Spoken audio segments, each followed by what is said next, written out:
It is Wednesday morning, approximately 1:45, and I just thought I'd do a update on the train layout, where things stand.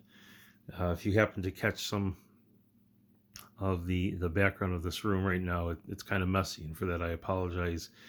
In between the work that I'm doing on the layout itself, I'm also in the midst of reorganizing and cleaning things up as we get ready to make this room into our office and at least temporarily to serve as a bedroom for Kelly and myself for when the little one arrives at the end of the year. So it's a little bit messy down here right now, and for that I apologize.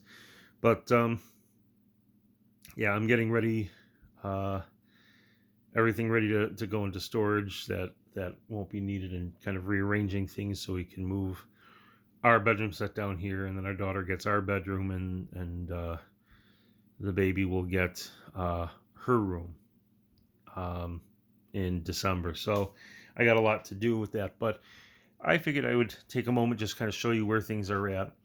This is the track plan that I have for my layout, and this is actually based pretty closely on the design that another guy on YouTube did.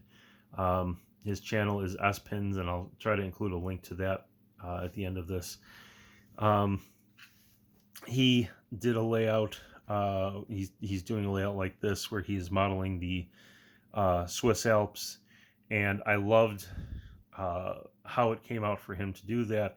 So I asked him for a copy of his track plan, which he generously provided to me, and then I adjusted it a little bit to make it work um, for what I wanted, which, a couple of small adjustments, nothing major. So this is largely his design.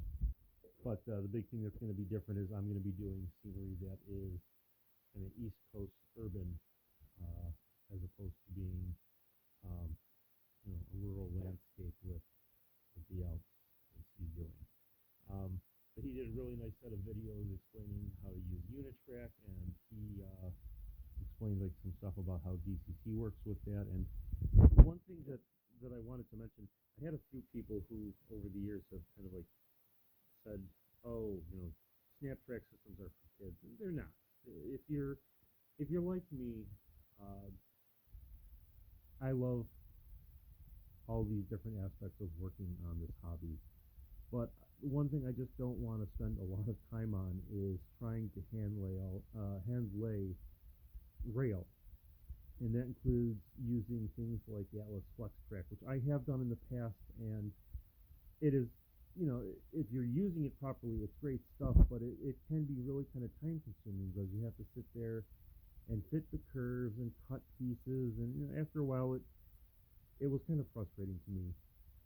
I wanted to spend less time on just trying to get the track down and spend more time on doing everything else. And I found that the last time I had tried to use that stuff to do a layout, it took me seriously like 2 months on and off to be able to get to the point where I could even run trains on a simple loop.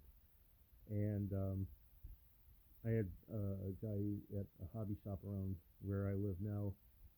He told me about this stuff, and I knew, I'd heard of Unitrack before, but he said, he recommends it wholeheartedly. He belongs to a club, and um, between the club he belonged to, another club, the members regularly stopped into his hobby shop. A lot of them in N scale used Unitrack, and even some of the HO guys used it as well for theirs, just because it's very reliable, very very reliable stuff. You get good smooth connections out of it if your track work is on a decent bed. I mean, he's got one layout that I think he's been using it since the advent of Unitrack, whenever the heck that was, probably like 25, 30 years ago, at least I'm guessing at this point. He's never had a problem, not once. And I remember seeing that layout as a kid. So that tells you something. Then he stands by that product, and I agree with him on that. So, if you're the type of person who has been hassled before about using SnapTrack because it's something meant for kids or something like that, and just ignore it. It's a great product, and it does a wonderful job of supporting your layout. And you know what? You can dress it up and you can make it look really nice. I know Pfeiffer Hobby Supplies stands by it too. Mike Pfeiffer. I think Tremel Sykes is another guy. I apologize if I got your name wrong. These are all other guys I know who use Unitrack for their layouts, and every single one of them swears by it, and I'm inclined to agree. Unless I need something that's really specialized, this is what I stick to, and it works for me. Also, some people out there I know that use Bachmann Easy Track, whether it's the N scale or HO, and I don't actually know much of the product itself. I have heard some mixed things about it, but you know, I'm not going to tell you that it's not good stuff. The honest to God truth is, I really just don't know. I've been using Unitrack all this time, and I've had good luck with it, and I've had no reason to look at anything else. But you know, it doesn't hurt you. Get a few pieces of it. You know, do a small loop, try it out, and see if it works for you. It is a little bit less expensive. A big reason for me using the Unitrack was because I wanted to have a piece like this, and I don't think that Bachmann actually makes one. I might be wrong, but this nice double crossover. This one was from my in-laws. This is a gift a couple of years ago. I have another one too because you know I was going to build that bigger lab. But anyway, this is a really nice piece, and I believe Cato's the only one that has it. So it's nice for making a double main line. That's why one of the big reasons why I went with the Cato product. Anyway, so I've got stuff on here. You can see I'm using the Woodland Scenics Risers, the Subterranean system. Another really good product. You know, you spend some money on it, but it really does a good job of building up a base for you. And you can see here, sorry if it's a little bit blurry, but you can see here I've got a set of well cars, the Maxi well cars, and they're double stacks, and they're fitting underneath this sheet of foam. There's enough clearance space in there. I've got two sections that are tunnels, just like on the original plan from S-Pins, and I'll tell you, this has been really easy to set up. I got a lot of clearance there. So the next thing that should be able to happen soon is I should be getting the incline risers that go with this, and I'll be able to just put those in place. You can see the track is kind of like floating over here at the edge. And that's going to actually have the incline risers put in next. And when all of that is done, I'll be securing that permanently to the table as well. The outside ring on the first tier is done, but that's it so far, just because I want those inclines in first, and I want to kind of cut and make sure everything is going to fit properly. Once I know for sure that everything is done with that, I'll be gluing down the rest of the foam and cutting some of those sheet pieces down to make tunnel walls and such as necessary, and make some additional top section for the support of the road bed for the upper layers. But yeah, things are coming along nicely. I'm actually going to be building new legs for this table this weekend. I have casters that came in. I'm going to put this thing up on a set of new casters. This way I can move it around as necessary. And it was one of the things that I promised my wife. It was the big requirement for me to continue working on this, was to have a way to be able to move it over into a corner. So once this room is cleared out a little bit more, the table will be mobile. As I said, it's unfortunately kind of messy. But we'll be able to move this table out of the way.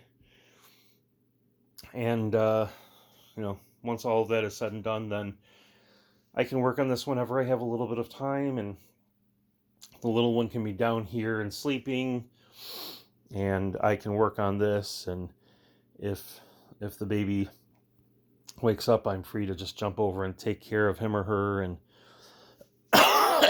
do what's necessary. This will also serve as a great form of entertainment for them. At least I hope so.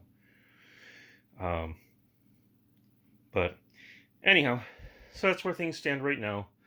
I've got, as I said, I've got a bunch of work done, and I'm really pleased with the direction this thing is going in, and I'm looking forward to being able to share more progress soon. This is, as I said, where I have to start putting the inclines in and cutting some special pieces in to fit in here. But once everything is said and done, should be able to start permanently attaching and wiring in the track, and I'm hoping to be able to start doing that in the next 2 or 3 weeks. And once I have it to the point where I can run trains, I'll try to post a little bit more regular what's going on with it, and be able to share updates as I go, and be able to see rapid progress at that point. This is probably the hardest part for me, is getting the track plan lined up and getting that foam down. But if you get this part right, then you don't feel bad. Oh, I got to make a small adjustment, got to make a small tweak to my scenery is not a big deal. Having to deal with issues with your track plan and the supporting foam and all of that, a lot harder to deal with if you have to go back later to make corrections. So don't really want to have to do that. Anyway, so this is where we're at, and there's not much more to share right now, but as soon as I have some more stuff to show you guys, I will post another video, another update, and like I said, hopefully within a week there'll be plenty more for you guys to see. If you have any questions, feel free to leave them in the comments. If there's anything else you'd like to know about how I'm doing or what I'm doing, I'll share whatever information I have, and I will publish a copy of this this explicit track plan, my version of it, at some point on my site. When I do, I'll provide that information. I just want to make sure everything is good with this before I do it. There's no other adjustments or tweaks to make. But yeah, that's where we're at. So, with nothing else to add, have a great night, and I'll talk to you again soon.